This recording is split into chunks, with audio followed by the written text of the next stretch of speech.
बिस्मिल्लाहिर्रहमानिर्रहीम। अस्सलाम वालेकुम व्यूअर्स एंड डियर स्टूडेंट्स, मैं हूं आपका physics teacher Mohammad Zishan Abdullah. Dear students, जैसा कि आप जानते हैं कि हमने ऑनलाइन क्लासेस का बाकायदा आगाज़ किया हुआ है और हम चैप्टर नंबर 6 9th क्लास की फिजिक्स का चैप्टर नंबर 6 जो कि है वर्क एंड एनर्जी के बारे में स्टूडेंट्स, इसको हमने स्टार्ट किया हुआ है और आज हम डिस्कस करने वाले हैं इस चैप्टर के सेकेंड लास्ट टॉपिक और लास्ट टॉपिक को। तो स्टूडेंट्स, हमारे पास टॉपिक है 6.8 अबाउट एफिशिएंसी। स्टूडेंट्स, एफिशिएंसी का वर्ड जब भी हम सुनते हैं तो हमारे जेहन में आता है कि हमारा जो सिस्टम है या वैल्यू है या मेजरमेंट है, ये कितनी ज़्यादा एक्यूरेट है या कितनी ज़्यादा प्रिसाइज है। तो स्टूडेंट्स, अगर हमारी एक्यूरेसी बहुत ज़्यादा है, अगर हमारी सिस्टम की या मेजरमेंट की वैल्यू बहुत ज़्यादा एक्यूरेट है, बहुत ज़्यादा प्रिसाइज है, तो हम बोलेंगे हमारा ये सिस्टम या हमारी ये वैल्यू या हमारी ये मेजरमेंट जो है बहुत ज़्यादा एफिशिएंट है। इसका मतलब ये है कि स्टूडेंट्स, एफिशिएंसी हमें एक्चुअली में बताती है कि हमारी सिस्टम की इनपुट में आपने कितनी वैल्यू दी थी और आउटपुट में हमें कितनी वैल्यू मिली है। मैं स्टूडेंट्स आपको एक छोटी सी एग्जांपल देता हूँ, एग्जांपल के बाद हम आते हैं डेफिनेशन के ऊपर और बाकी चीज़ों के ऊपर। तो स्टूडेंट्स, फॉर एग्जांपल मेरे पास एक पाइप है और इस पाइप में से वाटर फ्लो करवा रहा हूँ। स्टूडेंट्स, मैंने इस पाइप में से वाटर को फ्लो करवाया है, ये मेरे पास इनपुट साइड है इसकी, और आप इमेजिन करें कि पाइप की जो लेंथ है बहुत ज्यादा है और मैं लेट कर रहा हूं स्टूडेंट्स कि यहां पर मैंने इस पाइप के अंदर जो पानी एंटर करवाया वो स्टूडेंट्स फॉर एग्जांपल वो 10 लीटर पानी है। अगर 10 लीटर पानी मैंने इस पाइप में से गुजारा और मैंने चेक किया कि मेरे पास आउटपुट में कितना पानी आया है, अगर स्टूडेंट्स वाटर की मिकदार, वाटर की क्वांटिटी 10 लीटर ही मुझे मिल रही है, तो मैं ये बोलूँगा कि मेरा ये जो सिस्टम है, जो पाइप है, ये 100% परफेक्ट एक्यूरेट है। इसका मतलब है कि इसकी एफिशिएंसी जो है वो 100% है। लेकिन अगर ऐसा हो स्टूडेंट्स, मेरे पास जो वाटर है वो इस पाइप में से गुजरने के बाद यहाँ पर मुझे 9 लीटर मिलता है, तो 9 लीटर मिलने का मतलब ये है कि स्टूडेंट्स मेरा 1 लीटर जो वाटर है वो वेस्ट हो चुका है। वो वेस्ट मेरा किस तरह से हुआ? हो सकता है कि स्टूडेंट जो पाइप यहाँ पे लगे हुए हैं इनमें होलो हो और कुछ पानी जाए इन पाइप के थ्रू जाए मेरा वेस्ट हो जाए। तो मैं ये बोलूँगा स्टूडेंट्स, मेरा जो ये सिस्टम है ये 100% एफिशिएंट नहीं है। 100% एफिशिएंट तब होता अगर मेरा तमाम के तमाम इनपुट वाला वाटर है, तमाम के तमाम जब आउटपुट में जाकर उतना ही मुझे मिलता। इसका मतलब ये है स्टूडेंट्स, मुझे एफिशिएंसी यहाँ पर ये बताती है कि आउटपुट में मुझे कितनी वैल्यू मिली है और मैंने इनपुट में कितनी वैल्यू प्रोवाइड की है। तो इन शॉर्ट मुझे स्टूडेंट्स ये रेशियो बताती है। मैं डेफिनेशन लिखता हूँ, डेफिनेशन के बाद दोबारा इस पॉइंट पे आऊँगा तो आपको दोबारा से अच्छी तरीके से समझ लग जाएगी। तो स्टूडेंट्स, एक्चुअली में एफिशिएंसी मुझे क्या बता रही है? एफिशिएंसी एक्चुअली में रेशियो है किन के दरमियान में? आउटपुट और इनपुट के दरमियान में। The ratio of output to the input is called efficiency. Students, यहां पर मैंने इनपुट या आउटपुट के साथ ना तो पावर लिखी है, ना एनर्जी लिखी है, ना वैल्यू लिखी है, क्योंकि ये पावर की फॉर्म में भी हम इसको ले सकते हैं, एनर्जी की फॉर्म में भी ले सकते हैं, टाइम की फॉर्म में भी ले सकते हैं, इवन स्टूडेंट्स यहां पर हम वैल्यू या मेजरमेंट की फॉर्म में भी इस बात को लिख सकते हैं। और अगर मैं इसका मैथमेटिकली फार्मूला लिखना चाहूं तो स्टूडेंट्स, मेरे पास जो फार्मूला बनेगा एफिशिएंसी का,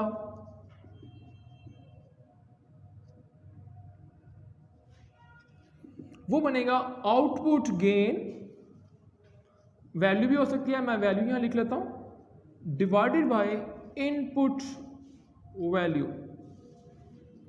और स्टूडेंट्स, एफिशिएंसी को हमेशा हम कैलकुलेट करते हैं परसेंटेज के अंदर। तो अगर मुझे परसेंटेज में वैल्यूज निकालनी है तो यहां पर मैं मल्टीप्लाई करवा दूंगा 100 के साथ, ताकि मेरे पास जो एफिशिएंसी है वो परसेंटेज में आ सके। इन शॉर्ट स्टूडेंट्स, हमने यहाँ पर ये सीखा कि एफिशिएंसी किसी भी सिस्टम की हमें प्रिसाइज या एक्यूरेसी के बारे में बताती है। अगर मुझे किसी भी सिस्टम की एफिशिएंसी फाइंड करनी हो कि ये सिस्टम कितना एफिशिएंट है, कितना परफेक्ट है, उसके लिए स्टूडेंट्स मुझे आउटपुट चेक करनी पड़ेगी, आउटपुट में मुझे कितनी वैल्यू मिली है और मैंने इनपुट में कितनी वैल्यू प्रोवाइड की है। मैं इन दोनों वैल्यू को डिवाइड करूंगा और इनकी रेशियो कैलकुलेट कर लूंगा, जो मुझे ये बताएगी कि सिस्टम जो है हमारे पास कितना एफिशिएंट है, 80% है, 90% है, यहाँ पर ही 100% है। स्टूडेंट्स, एक बहुत इंपॉर्टेंट डेफिनेशन है और बुक में आपकी क्लियरली मेंशन है सेकंड पैराग्राफ के ऊपर, जो कि about ideal system. Student, ideal system क्या होता है? हमारी कोशिश होती है कि हम जितनी इनपुट प्रोवाइड करें किसी भी सिस्टम के अंदर, आउटपुट भी मुझे उतनी की उतनी ही मिले। अगर ऐसा हो कि मेरी इनपुट जो मैंने प्रोवाइड किया और मुझे आउटपुट में उतनी ही वैल्यू मिले, कोई लॉस ना हो, कोई पावर का लॉस ना हो, कोई एनर्जी का लॉस ना हो, तो हम बोलेंगे हमारा सिस्टम जो है वो आइडियल सिस्टम है, यानी एक ऐसा सिस्टम जिसकी एफिशिएंसी 100% है। तो यहाँ लिख लेते हैं की पॉइंट की फॉर्म में, अ सिस्टम, एक ऐसा सिस्टम हुज पावर, अगर पावर की फॉर्म में वैल्यू बात करना चाहूं तो पावर है, एनर्जी है, वैल्यू, तो मैं लिख लेता हूं हुज पावर, या एनर्जी भी कह सकते हैं, कोई भी बात कर सकते हैं। अ सिस्टम हुज पावर, या इसको आसान वर्ड में लिख लेते हैं, a system which is 100% efficient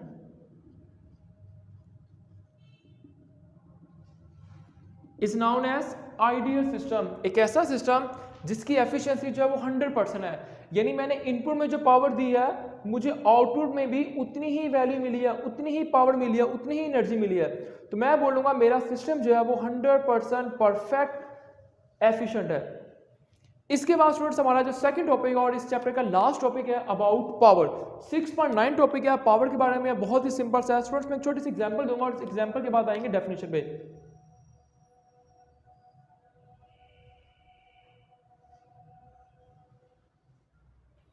students दो मेरे पास बॉडीज पड़ी हैं, दो मैसेज पड़े हुए हैं और एक शख्स है जो मैं यहां पर ड्रा करता हूं, ए बंदा, और एक बंदा है जो कि यहां पर ड्रा करते हैं बी। स्टूडेंट्स इन दोनों बंदों ने इस वेट लिफ्ट को उठाया है, इस मैस को उठाया जिसका मैस फॉर एग्जांपल 50 kg है और इसका भी मैस 50 kg है।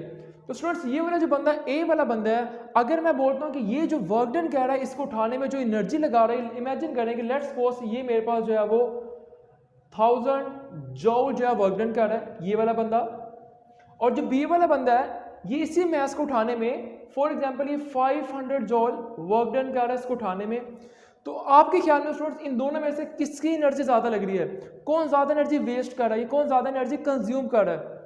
तो स्टूडेंट्स आपके ज़हन में होगा कि 1000 जॉल वाला ए वाला बंदा, लेकिन स्टूडेंट्स आपने मैंने ये बात अभी बताई आपको हाफ। अगर मैं आपको ये बताऊं कि ये जो ए वाला बंदा है ये 1000 जॉल कर रहा है पूरे 24 आवर्स के अंदर, मतलब इसकी जो एनर्जी लग रही है 24 घंटे में इतनी लग रही है, और जो बी वाला बंदा है ये सिर्फ पहले 2 घंटे के अंदर एक आवर्स के अंदर जो है ये 500 जॉल ऑफ एनर्जी कंज्यूम कर रहा है, ये एनर्जी रिलीज कर रहा है। तो स्टूडेंट्स इस पॉइंट ऑफ व्यू से अगर हम देखेंगे तो आप बताएंगे कि सर जो बी वाला बंदा है ये ज्यादा एनर्जी रिलीज कर रहा है क्योंकि ये 24 घंटे में 1000 जॉल प्रोवाइड कर रहा है, जबकि ये वाला बंदा 1 घंटे में 500 जॉल एनर्जी कंज्यूम कर रहा है। इसका मतलब ये है कि मुझे अगर किसी के बारे में बताना हो कि इसकी पावर कितनी है, इसमें कितनी एनर्जी लग रही है, कितनी एनर्जी गेन कर रहा है, तो मैं सिर्फ और सिर्फ इसकी जॉल या वर्क किसी से नहीं बता सकता, बल्कि स्टूडेंट्स मैं इसके साथ साथ मुझे टाइम का भी पता होना चाहिए कि ये वर्क कितनी देर में कर रहा है। अगर टाइम का भी पता होगा और वर्क का भी पता होगा देन स्टूडेंट्स मैं कैलकुलेट करके बड़ा आसानी के साथ बता सकता हूं कि किसकी पावर ज्यादा है, किसकी पावर कम है।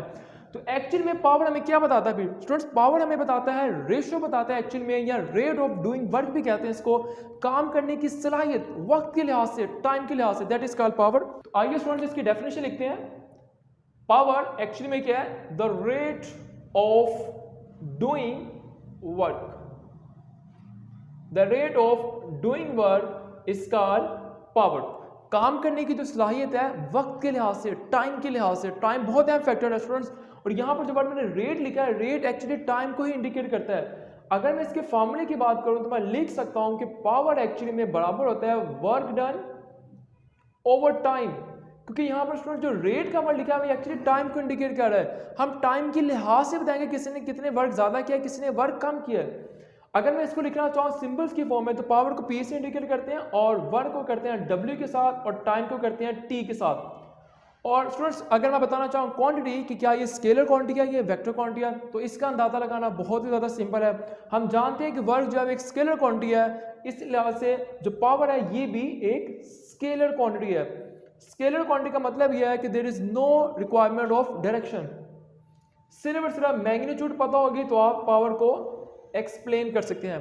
इसके बाद स्टूडेंट बहुत इंपॉर्टेंट डेफिनेशन जो बोर्ड पॉइंट ऑफ व्यू में हमेशा से पूछी जाती है वो है पावर का यूनिट क्या, और पावर के यूनिट को डिफाइन भी करना है। तो पावर का यूनिट जो है वो साइंटिस्ट के नाम से है जिसका नाम था वाट, और इसको हम कैपिटल W से भी इंडिकेट करते हैं। अगर आप पावर की डेफिनेशन पे आए तो स्टूडेंट्स यहाँ पर मैंने पावर की डेफिनेशन ऑलरेडी लिख के रख रखी है, लेकिन मैं आपको बता देता हूँ कि मैंने डेफिनेशन लिखी कैसे है।